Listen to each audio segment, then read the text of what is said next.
Anarchy After Leftism by Bob Black. Chapter 2. What is Individualist Anarchism?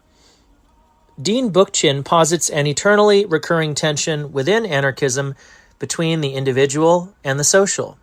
As this is none other than the central conundrum of Western political philosophy, the Dean is neither original nor, more important, has he identified a specifically anarchist tension. He goes on to identify the antitheses within anarchism as two basically contradictory tendencies, a personalistic commitment to individual autonomy and a collectivist commitment to social freedom. This is the unbridgeable chasm his book title refers to. If the Dean is right, that individual autonomy and social liberation are not just in tension, but basically contradictory, then anarchy is impossible, as anti-anarchists have always maintained. Bookchin here rejects out of hand what he used to espouse, a society that would transcend the historic splits between individual and society. Not all of us share his conservative fatalism.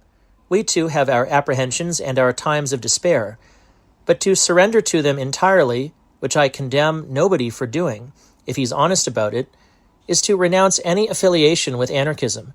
The Dean won't fish, neither will he cut bait. He won't shit, neither will he get off the pot. Some of those with impeccable, Bookchin-approved credentials, such as Kropotkin, had a more tolerant take on this genuinely tragic dilemma. Anarchist communism maintains that most valuable of all conquests, individual liberty, and moreover extends it and gives it a solid basis, economic liberty, without which political liberty is delusive. It does not ask the individual who has rejected God, the universal tyrant, God the king, and God the parliament, to give unto himself a God more terrible than any of the preceding, God the community, or to abdicate upon its altar his independence, his will, his tastes, and to renew the vow of asceticism which he formerly made before the crucified God. It says to him, on the contrary, no society is free so long as the individual is not so. Kropotkin, 1890. Bookchin is the veritable high priest of what Kropotkin calls God the community, more terrible than any of the preceding, the most vicious and oppressive God of all. Social freedom is like the free market in the sense that the freedom referred to has to be metaphorical. It makes no literal sense to attribute freedom to behavioral interaction systems, even feedback systems, lacking the necessarily individual qualities of consciousness and intention. It's like saying an anthill or the solar system or a thermostat is free. Free from and for what? What else could a society or a market possibly be free of if not autonomous individuals? If one assigns any value to individual autonomy, logically there are only two possibilities for it to even exist, much less flourish in society. Contrary to what the Dean implies, not even Max Stirner thought it was possible outside of society. The first is a compromise, liberalism. The individual exchanges part of his precarious natural liberty for society's protection of the rest of it, and also for the practical opportunities for advancing his interests only opened up in a social state. This was the position of Thomas Hobbes, John Locke, Adam Smith, and William Blackstone. In the public sphere, freedom means democracy. In the private sphere, it means individual rights. The second resolution of the quandary, the radical one, is anarchism. Anarchism rejects the dichotomy as false, maybe not false as existing society is constituted, but false in its supposed fatality. In an anarchist society, the individual gains freedom not at the expense of others, but in cooperation with them. A person who believes that this condition, anarchy, is possible and desirable is called an anarchist. A person who thinks it is not possible or not desirable is a statist. As I shall have no difficulty demonstrating later on, it so happens that the Dean himself is not an anarchist, merely, in his own terminology, a self-styled anarchist. But that's no reason for those of us who, albeit unenthusiastically, if I may speak for myself, are anarchists not to heed his critique. From George Bernard Shaw to Guy Debord, anti-anarchists who took anarchism seriously have often supplied crucial critiques the anarchists were unable or unwilling to construct themselves. Unfortunately, Bookchin's isn't one of them. What is remarkable about Dean Bookchin's posturing as the defender of the faith, aside from the fact that he doesn't share it, is how many of the church fathers and mothers he has excommunicated as individualists. Predictably, William Godwin, Max Stirner, and Benjamin Tucker, Bookchin summarily dismisses as individualists, though that hardly does justice to the richness of their insights and their relevance to any anarchism. Although even Kropotkin acknowledged that Godwin espoused communism in the first edition of Political Justice, only mitigating that view in later editions. And the anarcho-syndicalist Rudolf Rocker acknowledged that Godwin was really the founder of the later communist anarchism. But that's only the beginning of the purge. The dean condemns even Proudhon as an individualist, although he elsewhere pays tribute to Proudhon's emphasis on federalism, which still enjoys considerable validity. When Bookchin says that something from a classical anarchist still enjoys considerable validity, this is his way of saying that's whom he filched it from. The federalism of Proudhon's later years is virtually identical to Bookchin's call for a confederation of decentralized municipalities, which is tantamount to saying that in the end, Proudhon was not an anarchist, as I am not the only one to have noticed. Indeed, the dean has come close to admitting it himself. The dean now claims that the prominent Spanish anarchist Federica Montaner was a Stirnerite, in theory if not in practice. In his The Spanish Anarchists, she is one of the FAI's luminaries. The FAI was a vanguard, the word is Bookchin's, anarcho-communist secret society. Even Emma Goldman is under a cloud. Although she was an avowed anarcho-communist, she also displayed a disqualifying affinity with Nietzsche, and she was, after all, by no means the ablest thinker in the libertarian pantheon. Bookchin has a muscular, masculine disdain for anarchist women such as Emma Goldman, Federica Montaner, and L. Susan Brown. Only his innate modesty kept the dean from naming who is the ablest thinker in the libertarian pantheon, but then again who, having read him, needs to be told. Paul Goodman, a communitarian anarchist, Bookchin calls an essentially individualistic anarchist, although Goodman was essentially an urban-oriented, humanistic anarcho-collectivist, from whom Bookchin has cribbed many ideas without admitting it. Notice, for instance, the remarkable absence of any references to the by-then-deceased Goodman in Bookchin's The Limits of the City, 1974, or The Rise of Urbanization and the Decline of Citizenship, 1987, although he did let slip the name in Crisis in Our Cities, 1965, at a time when Goodman was in his prime, whereas the future dean was so far from foreseeing his own celebrity that he wrote under a pseudonym. He'll soon wish he'd written this trashy tract under a pseudonym. Individualist anarchists in the original sense, people like Max Stirner and John Henry Mackey, were never numerous, as Bookchin observes, with too much satisfaction, and they were always few and far between, strange to say, in decadent bourgeois North America, supposedly their natural breeding ground. Stirner did not identify himself as an anarchist, probably because the only, indeed the very first, self-styled anarchist in the 1840s when he was writing was Proudhon, for whom moralism, as Stirner noticed, served as a surrogate for religion, as it does for the dean. The rather few individuals who at later times considered themselves Stirnerists have, however, usually considered themselves anarchists as well, such as the Italian peasant guerrilla Renzo Novatore. It is worth mentioning, because so many people who toss his name around have never read him, that Stirner had no social or economic program whatsoever. He was no more pro-capitalist than he was pro-communist, although Marxists like Marx, Engels, and Bookchin have routinely and mindlessly castigated him as an apologist for capitalism. Stirner was just not operating at that level. He was staking a claim the most radical claim possible for the individual as against all the ideologies and abstractions which, purporting to liberate him in general and in the abstract, left the individual as personally, practically subordinate as ever. In principle, Stirner created a utopistic vision of individuality that marked a new point of departure for the affirmation of personality in an increasingly impersonal world.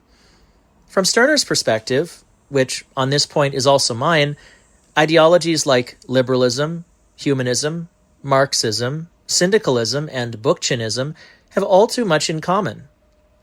Nobody the Dean denounces as a Stirnerite, not Michael William, not Hakim Bey, is a Stirnerist if this implies that he affirms amoral egoism and is indifferent to or entirely agnostic about social and economic formations.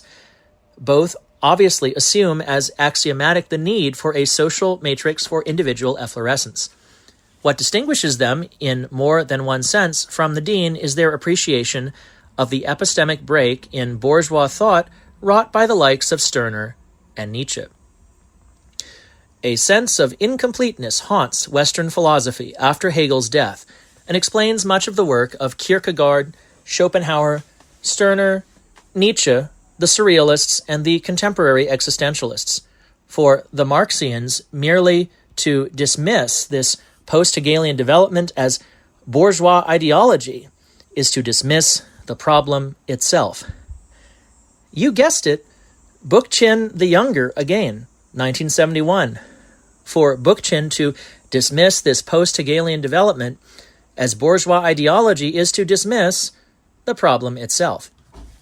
In a more recent, still narrower sense, individualism designates those who combine rejection of government with espousal of an absolutely unlimited laissez-faire market system. Such ideologies do exist, but Bookchin never even mentions a contemporary example, although he cannot be unaware of their existence, since he made use of one of their publishers, Free Life Books. Considerable contact with some of them over the years has persuaded me that most anarcho-capitalists are sincere in their anarchism, although I am as certain that anarcho-capitalism is self-contradictory as I am that anarcho-syndicalism is. Unlike the Dean, I've on occasion taken the trouble to confute these libertarians. But the point is, nobody the Dean targets in this screed is by any stretch of the imagination, not that he has one, an individualist anarchist in the usual contemporary sense of the term. He never even claims that any of them are. The Dean makes the bizarre allegation that those he calls lifestyle anarchists, decadent successors to the individualist anarchists, claim, the quotation marks are his, their sovereign rights.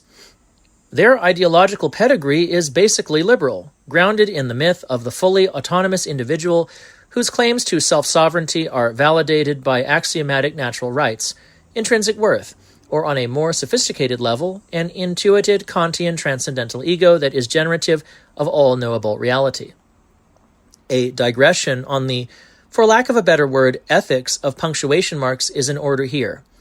Quotation marks, wrote Theodor Adorno, are to be rejected as an ironic device, for they exempt the writer from the spirit whose claim is inherent in irony, and they violate the very concept of irony by separating it from the matter at hand and presenting a predetermined judgment on the subject.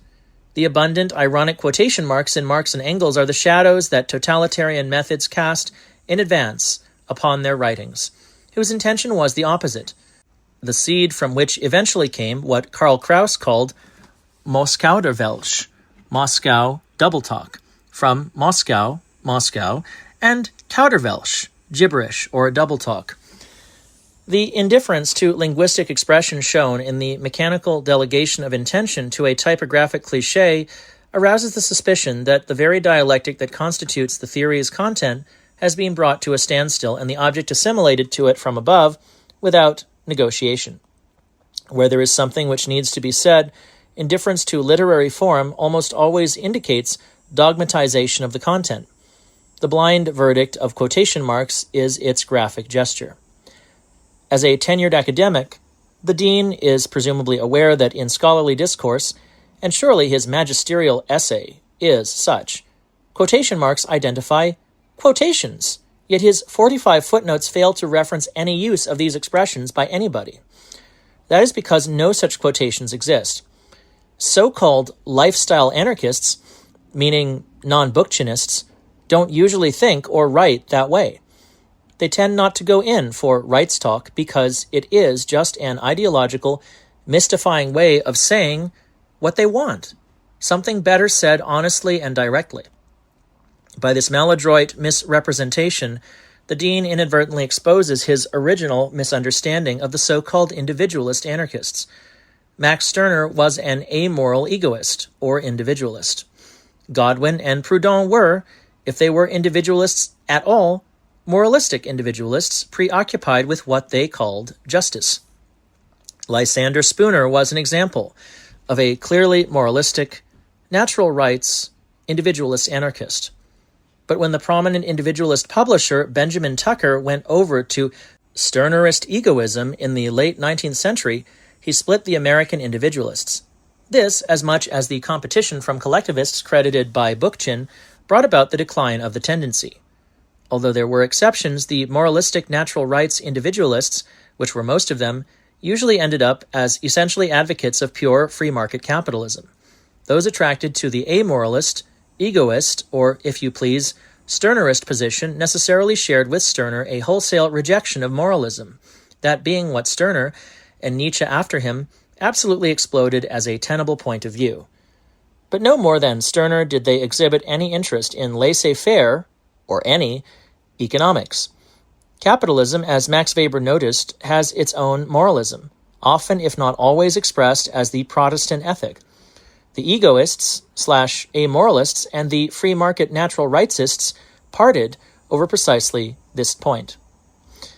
The egoist/amoralists have contributed something to the lifestyle anarchists.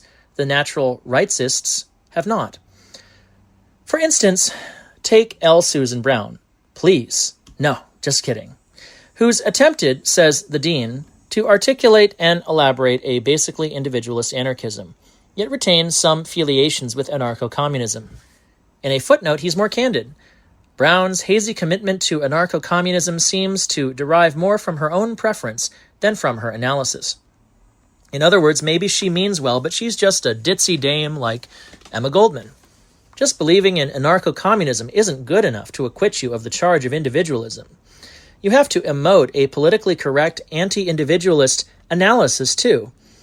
I wonder how many Makhnovists and how many Spanish rank-and-file insurrectionaries fighting for comunismo libertario would have passed whatever final exam our pedant might assign to them to test their analysis. I have a pretty good idea how they would have received such an insolent inquisition. Post-situationist that I am far from sure that the revolution will not be televised, but I am quite sure that it will not be on the final exam. Not if the teacher knows what's good for him. As Marx so truly said, the educator himself needs educating. And as Diogenes said, why not whip the teacher when the student misbehaves? The dean has brought down to date, as Mark Twain would say, the New England Puritan exercise known as the relation of faith. In order to join the Congregational Church, the applicant not only had to affirm each and every tenet of Calvinism, he had to demonstrate that he had gone through a standardized sequence of spiritual experiences. Alcoholics Anonymous is the only Protestant cult which still imposes this requirement. Most believers never made it that far. What the dean means by an inadequate analysis is obvious enough. Any analysis other than Bookchinism is no analysis at all. The disdain for theory he ascribes to individualist anarchism is really disdain for, or rather indifference to, his theory. Nowadays, anarcho-communism is Bookchinism, or it is nothing, according to Bookchin. Like it or not, personally, and personalistically, I like it. There's an irreducible individualistic dimension to anarchism, even social anarchism, as L. Susan Brown is hardly heretical in pointing out. According to Kropotkin, anarcho-communism says that no society is free so long as the individual is not. If it sounds as if anarchism has, as the dean might say, affiliations with liberalism, that's because anarchism does have affiliations with liberalism. What else could the dean possibly mean when he writes that social anarchism is made of fundamentally different stuff than lifestyle anarchism. It is heir to the Enlightenment tradition. As anarcho-syndicalist Rudolf Rocker wrote, and he was only summarizing the obvious, in modern anarchism we have the confluence of the two great currents which during and since the French Revolution have found such characteristic expression in the intellectual life of Europe, socialism and liberalism. Anarchism has in common with liberalism the idea that the happiness and the prosperity of the individual must be the standard in all social matters. And in common with the great representatives of liberal thought, it is also the idea of limiting the functions of government to a minimum. Its supporters have followed this thought to its ultimate logical consequences, and wish to eliminate every institution of political power from the life of society. If he hadn't seen these words before, the dean would have come across part of these passages as quoted by Brown. Naturally, he'd rather debunk Brown, an obscure young academic. Yarrick, than the illustrious anarchist elder Rocker.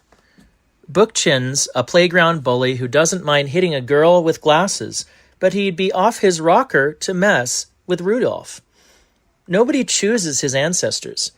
Rationally, no one should be ashamed of them. Visiting the sins of the fathers on the children, even unto the fourth generation, Exodus 34:7, as the dean is doing, pretty much on schedule, hardly comports with the Enlightenment rationalism he claims as his ancestry. The left that was, which provided Bookchin's original politics, Marxism-Leninism, also supplied him with a muscular, polemical praxis and a versatile vocabulary of abuse. I've already drawn attention to one of these gambits, denigration by quotation marks. Its affiliations include Lenin's left-wing communism and infantile disorder, 1940, and countless texts by Marx and Engels, as Adorno noticed. John Zerzan, reviewing Bookchin, 1987, noted a related way that the dean abused quotation marks. Another device is to ignore the real history of urban life, as if illusory. He resorts at times to putting such terms as elected, representatives, voters, and taxpayers in quotes, as though the terms really don't somehow correspond to reality. As if to confirm that he's incorrigible, Bookchin refers to this review not as a review, but as a review. Bookchin was doing the same thing almost 40 years ago when the first chapter of The Limits of the City was written. Tenochtitlan was the capital, not the capital, of the urban, imperialistic, cannibalistic Aztec Empire. Bookchin just doesn't know when to shut up. Having lambasted individualists as liberals, he turns around and insinuates that they are fascists. Critics of industrial technology, specifically George Bradford of the Fifth Estate, who argue that it determines, as well as being determined by, social organization, are, opines the dean, deeply rooted in the conservative German Romanticism of the 19th century, which fed into National Socialist ideology, however much the Nazis honored their anti-technological ideology in the breach. This would be a sophisticated version of guilt by association if it were sophisticated. The dean doesn't bother to even identify these conservative German romantics.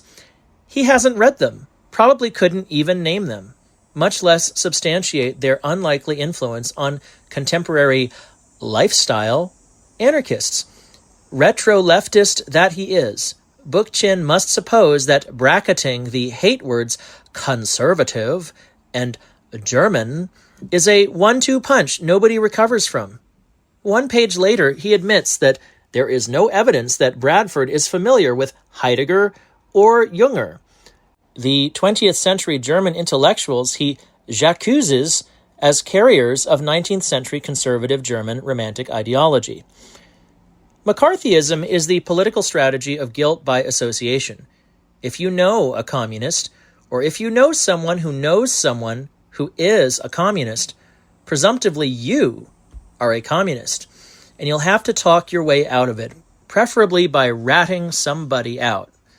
The ex-communist Bookchin has outdone Senator McCarthy. The senator sought to uncover association as evidence of guilt. The dean affirms guilt as evidence of association.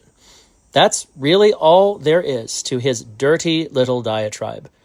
To be even less fair than Joe McCarthy is quite an accomplishment, what Nietzsche used to call a downgoing. And another thing, 19th century Romanticism was neither exclusively conservative nor exclusively German. What about the liberal or radical German Romanticism of Beethoven and Büchner and Schiller and Heine? And what about the non-German radical Romanticism of Blake and Burns and Byron and Shelley? The dean relates that the Nazis honored their romantic, anti-technological ideology in the breach. Honored in the breach is Bookchin's poor try at heading off the obvious and decisive objection that the Nazis didn't have an anti-technological ideology. The Autobahn was as much a monument to technology as were its contemporaries, the Moscow subway and the New York World's Fair, which I suspect thrilled the 18-year-old Murray Bookchin. So was the V2. Almost openly erotic references to iron and steel recur with monotonous and pathological frequency in Nazi rhetoric.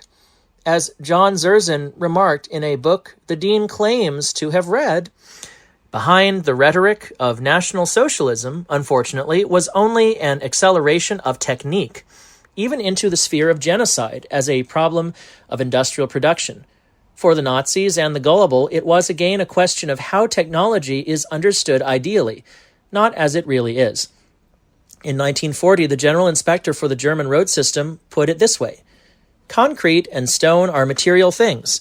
Man gives them form and spirit. National Socialist technology possesses, in all material achievement, ideal content.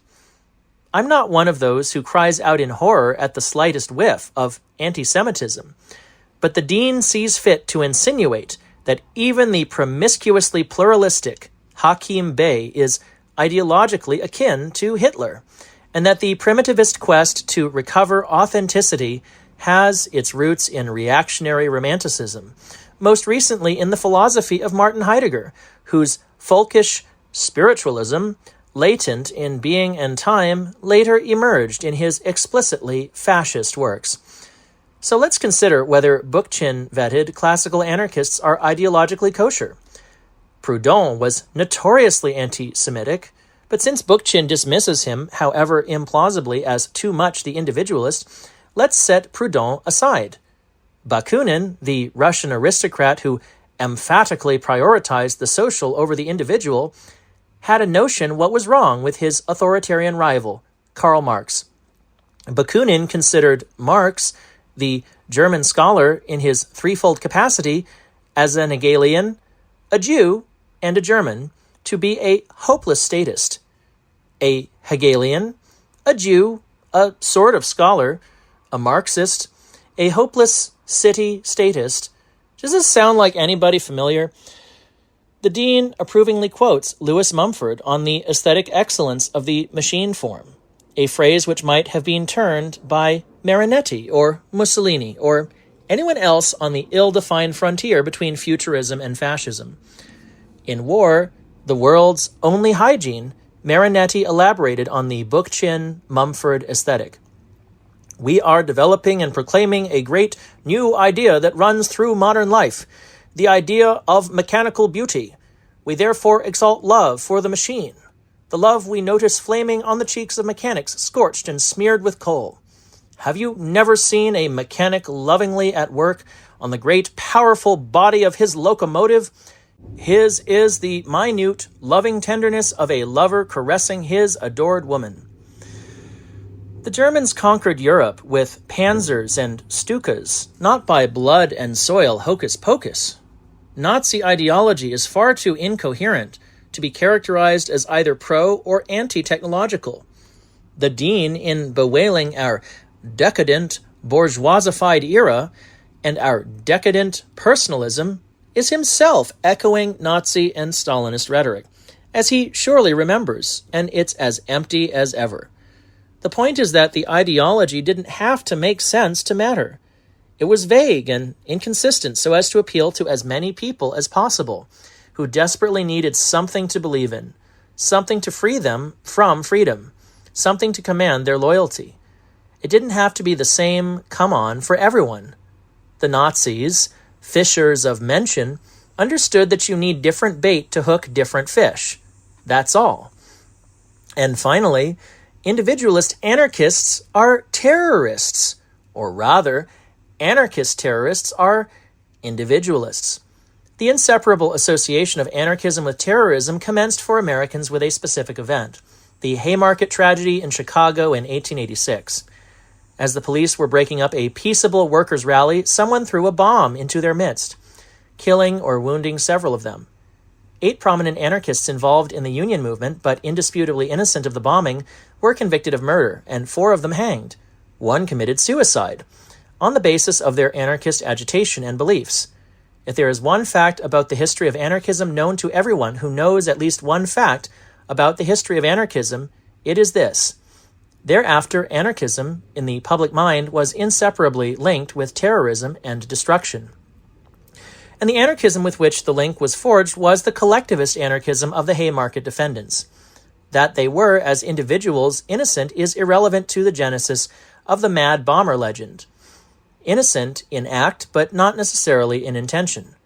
One of them, Louis Ling, had the best alibi. He wasn't there. He was home, making bombs. He was thus convicted of a crime he would have liked to commit. In contrast, one historian refers to the peaceful philosophy of individualist anarchism. The anarchists' terrorist reputation was not, however, entirely fabricated by their enemies. In the 1880s, left-wing European anarchists had already begun to preach and practice propaganda by the deed, such as bombings, chemistry, as they sometimes put it, and assassinations. Even the beatific Kropotkin was originally a supporter of the new tactic. Some thought it the most effective way to dramatize anarchism and disseminate it to the masses. According to what the Dean calls the best account of Spanish anarchism from 1931 to 1936, the last decade of the 19th century was one in which the anarchists really were engaged in the bomb-throwing which is popularly thought to exhaust their range of activities. These anarchist terrorists were, to apply Bookchin's terminology anachronistically, usually social anarchists, rarely individualist anarchists. Auguste Vaillant, who bombed the French Chamber of Deputies, was a leftist and a member of an anarchist group. Of the French bombers of the 1890s, Ravachol alone, so far as anybody knows, was almost, but not quite, a Stirnerist. The Spanish anarchists, whom the Dean esteems above all others, had perhaps the longest terrorist tradition of all. The index reference to terrorism, anarchist, in his History of Spanish Anarchism covers dozens of pages. There were sporadic bombings in the 1880s which became chronic, at least in the anarchist stronghold of Barcelona in the 1890s. 1918 to 1923, a period of violent class struggle in Spain, was the time of the pistoleros, gunmen, a term which applies to both the employer-hired goons and anarcho-leftist militants. Among hundreds of others, a premier, 2 former civil governors, an archbishop, nearly 300 employers, factory directors, foremen, and police, and many workers and their leaders in the Sindicato Libre, a company union, fell before the bullets and bombs of anarchist action groups. The pistolero phase subsided, as the anarchists, who were getting the worst of the violence anyway, were driven underground by the Primo de Rivera dictatorship at the same time that a measure of prosperity took the edge off the class struggle. But anarcho-terrorism never ceased. During the 20s and 30s, the FAI's most well-known militants, Durruti, the Ascaso brothers, Garcia Oliver, included terrorism in their repertory of direct action. Gunplay, especially in expropriations, and in dealing with recalcitrant employers, police agents, and blacklegs, was not frowned upon. Their heists sustained Ferrer-type schools, anarchist printing presses, and a large publishing enterprise in Paris which produced the Anarchist Encyclopedia, as well as many books, pamphlets, and periodicals. I adduce these facts and reference most of them deliberately to Bookchin, not to condemn or condone what social anarchists have sometimes done, but to show up the dean's duplicity. Terrorism has been, for better or for worse, a recurrent anarchist tactic for more than a century. And the anarcho-terrorists have almost always been social, not individualist anarchists. I've had occasion to rebut leftist falsifications to the contrary. Bookchin justifies Spanish anarcho-pistolero terrorism as legitimate self-defense, an opinion I share, but the fact remains that it was terrorism, in Bookchinese social anarchist terrorism, not the activity of individualist anarchists.